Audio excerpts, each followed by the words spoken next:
বিজয় মিছিল হইতেছে। শেখ হাসিনা পালিয়ে গেছে, ছাত্রদের বিজয় মিছিল হইতেছে গাজীপুরে।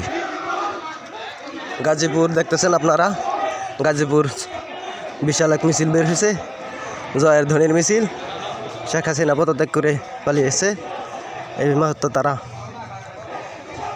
গণমিছিল বের করছে সকল জায়গায়, সারা বাংলাদেশে সব প্রত্যেকটা জায়গায় গণমিছিল বের হতেছে। আপনারা দেখতে পারবেন, লাইনে থাকলে অবশ্যই দেখবেন। আমি এখন আপনাদেরকে সরাসরি দেখাচ্ছি, হয়তো যদি নেট না থাকলে লাইভ দিতে পারতেছি না, আপনারা পরবর্তীতে দেখতে পারবেন।